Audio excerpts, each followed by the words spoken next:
The 25th Tenkaichi Budokai, also known as the World Martial Arts Tournament, felt like it was making history on this day. Not only had Goku reunited with his old friends, but it appeared that the majority, if not all of the animosity that had grown between them over the years, had finally been resolved. At last, a miracle had occurred within this story. Regardless, the Saiyan was well aware that he would have to disrupt the peace and inform everyone about what he and Yamcha had recently learned from the mysterious Shin and Kibito when they were visited by them on Yardrat. This was something that the Saiyan had been planning on telling them for a long time, but it still was something that he did not take any joy in expressing. However, because everyone's attention was focused squarely on Chi-Chi, the reigning Budokai Tenkaichi champion, during the opening ceremony, they didn't really have much time to consider the potential danger that was befalling them. Goku then ordered Raditz, Nappa and Krillin to stay vigilant and report anything out of the ordinary going down forthwith. He was still trying to avoid talking to Ten Shinhan about it all, but the Triclops was not pressuring them to do so either. Ten Shinhan was well aware that the Saiyans would require some time to fully process what had happened recently, and he was willing to support them because their concerns appeared to be genuine instead of just absolute stubbornness, at least what he'd heard from Yamcha. However, no one had reported anything suspicious up to that point, so far it seemed like it was a bit of hot air, and besides, the contest was about to begin, so a little bit of a mild relief. Goku and Yamcha though, even though they had been training for a very long time, would not be competing on this day, because the requirements of their mission were slightly different this time around than they were in the original, taking them out of the running from competing. They were too busy to focus on fighting in the ring. Vegeta appeared to be primarily concerned with instructing his boy Trunks, who was about to compete in the junior division. The opening fight in the adult division was between Krillin and Pintar, that being the main attraction as far as the audience were concerned. And it played out exactly as expected. A television crew could be seen in the distance, broadcasting everything that was going on, which looked a little bit amiss, but also oddly familiar. They had to focus intensely on the fight because the cameraman and announcer were staring at them the entire time. This camera crew was bizarrely enthusiastic. They did not cut away at all. The camera was pointed at them and the arena all the time. The next battle pitted Piccolo against Shin, whom Goku was surprised to see on Earth. He hadn't expected him to be paying a visit, even though he's the Supreme Kai and he's kind of in his jurisdiction to do so. And the Namekian was also able to figure out who his true opponent was for himself without any prompting, based on his recollections from his fusion with Kami. He did not wish to take down the Supreme Kai and decided to withdraw from competition, not running the risk of harming the Supreme Kai because he could easily do so, and the fact that Shin always compares everyone to Frieza, and by this point everyone is stronger than Frieza. I don't think Shin's little brain could take it. Yamcha and Goku were also surprised to learn that their employee was a deity. He hadn't told them that. Indeed, this had not come up when they had met the purple guy in the first place, but Piccolo was keen to make it evident that this person was important. Oh, how naive they were. The following fight was then between Hercule and Chi-Chi. This was a very interesting event because obviously it's the defending champion. Yamcha remembered seeing the man on television before, years ago, years and years. And despite appearing to be just a harmless goofball, a little bit of a performer at the time, this time though, he was different. He appeared to be quite nefarious and sneaky, and now even more so. However, it did not appear to be that way during the fight. It was a little bit more barbaric. "You pay for depriving me of my title, young lady, and I'll make sure that you pay." Hercule growled at her. "I see you haven't accepted the fact that I was more powerful at the time," she responded. "As a result, it appears that I'll have to teach you something even more obvious." Oh yeah, she was clapping back at the champ. This time, the afro-wielding man was especially vicious, and both Goku and Yamcha noticed that he appeared to be using some kind of suspicious-looking power-up. This is not something they recognized, as he attacked Chi-Chi with incredible and unexpected force.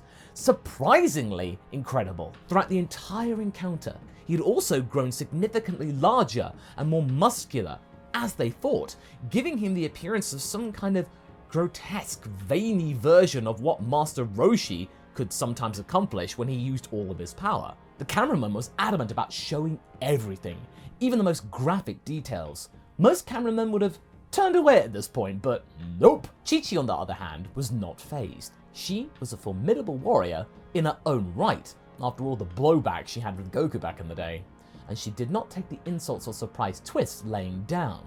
In fact, she was actually able to respond, breaking off some of the idiot's teeth. She quickly realized, though, that this man's goal was more than just simply to defeat her in a pesky little tournament. He was planning to kill her. As a result, she was now in, unexpectedly, a fight for her life. Not something she was planning on dealing with today, but her time with Cell taught her to put in the effort and improve regardless of whether peace was around or not. And she did just that, knocking out her opponent despite his larger size and bizarre-looking powers. Shouldn't that make him want to distance himself from her even more, though? Well, she hoped so. He was now lying on his back, his face swollen and absolutely bruised. The announcer then got closer and closer to declaring Chi-Chi the competition's winner. But the man who was still lying on his face pulled out what appeared to be a weapon from the far future and immediately just shot the champion through the stomach in the blink of an eye. Oh, good heavens! This sparked widespread panic, and the Dragon team gasped in disbelief because they could not believe what heinous acts of dishonor they were witnessing. What an underhanded move! And we all know that Goku does not like underhanded moves. He hastened his approach to Chi-Chi, already having transformed into a Super Saiyan in a fit of pique. The camera operator worked hard to get a good long shot of the scene. Fortunately, no critical infrastructure was damaged. However, in the midst of the chaos, Hercule had attempted to flee, but Yamcha put a stop to that. Chi-Chi only offered Goku a weak smile in response.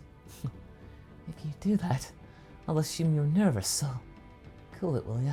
Are you okay? That cursed cheating rat! Yeah. What are you feeling, Goku? It's just a little bit of blood. What about you? You're looking kind of pale. Pale? Thought Goku. He then started to feel a little dizzy. He had transformed into a Super Saiyan as a result of his rage, but now he was feeling a little weak. As if something was... He shifted his gaze to the person behind the camera. The cameraman and announcer had both vanished without a trace. His mind, which was deteriorating at the time, was then starting to realize something. But it was too late. He had finally succumbed to fatigue. He collapsed to the floor. The person who had shot Chi-Chi, the announcer of the match, and the cameraman all had tattoos that were very similar to each other. That same M symbol on the middle of their forehead. Had they had something in common? During this time, Jimmy Firecracker and Lionel were desperately attempting to flee the ring and the arena before being taken out. The Wise One had devised such a brilliant plan in order to keep the device looking incredibly inconspicuous that filled up the battery hidden within the camera. Nobody would suspect a thing, because they were just camera crew. They were able to avoid appearing odd or out of place in this manner, as the crowds were careening around them and they were just yet another part of the production crew. Nobody batted an eyelid. This device also is far superior to the device's original concept, which could not be remotely depleted of energy, making it the clear winner in this scenario. But they had no choice but to flee now as soon as possible. They could not respond if they were caught, because they had been rumbled. And so far, they had gotten off lucky. During this time, Yamcha was exacting his revenge on Hercule, and as he kicked the weapon out of the Mook's grasp, the man, though, then pounced on Yamcha, all in an angry rage. The former bandit decided to attack Hercule with his wolf-fang fists. However, he was curious as to why he had done this. He was given that by Babidi. I'm afraid your local guards failed to recognize it as a weapon. It was Shin and Kibito who responded, who had appeared right behind the two. Yeah, the likeness to a firearm is undeniable. Allow me to handle this for you, Supreme Kai, replied the former bandit. He wasn't working alone, and something bad's happened to Goku, explained the Kai. What? Oh, damn it! Hercule was subsequently knocked out cold and rendered unconscious by Yamcha's powerful blows. Raditz and Nappa were then tasked with tracking down the additional agents. Meanwhile, Krillin surprised the attending medical personnel by a little something he had managed to bring over, delivering sensu to Chi-Chi and Goku. Krillin had to think on his feet as to what these things were. They're on a fire-specific diet, and this works wonders for them, trust me. When he came to, Goku was cursing himself wearily. It was the cameraman! Tell the others they must look out for the cameraman! I'm gonna get Vegeta! As a result of this, Goku made a beeline for the stadium's junior division area. Vegeta, though, was greatly distressed as a result of this twist. He didn't want to be away from Trunks on this, the most important day of his life. This is important, Vegeta, and we need your help! Vegeta was not moved by this, though. I have faith in your ability to handle things on your own, Kakarot. Oh, don't tell me you're still mourning your defeat on the hands of the androids in Cell. Come on, Vegeta, it's been 7 years! Get over yourself! Vegeta then whipped around and snarled back. And I'm giving those years to my family! Something that you will never understand! Goku then exhaled and let out a long sigh. Listen, I know you want to keep Trunks safe, but if they get that thing free, that universe-crushing monster, you might not be able to find a safe space anywhere.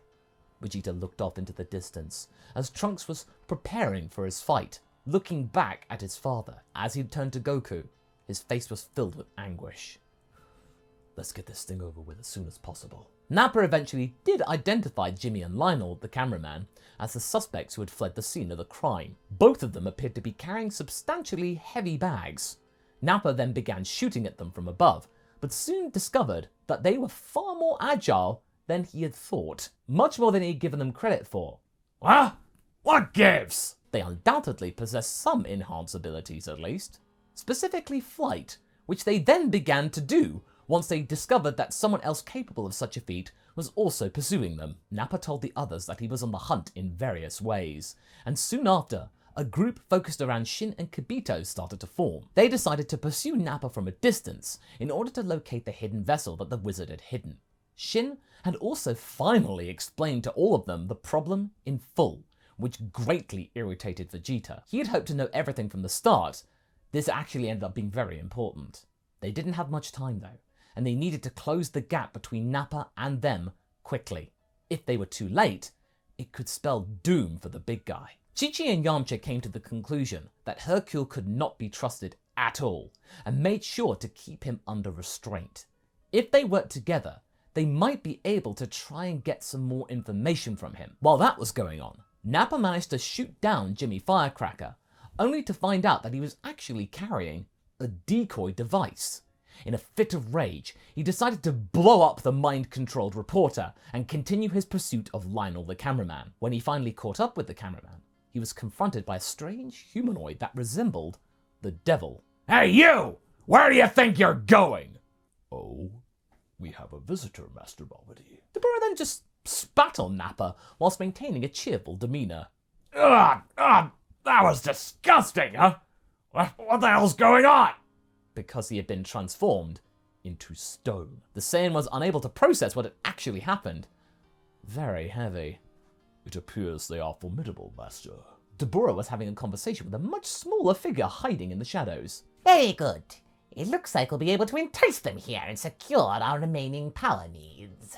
Dabura then discovered Nappa's communication device, which had not been transformed into stone for the sake of the plot, and simply picked it up and spoke into it as it had been left on. Allow them to arrive and notify Pui that it is time to prepare. I am confident that we'll be able to persuade at least some of those cretins to support our cause. Dabura's face contorted into a malicious grin. It appeared today would be a fantastic day. And that's where we're going to be leaving things for right now.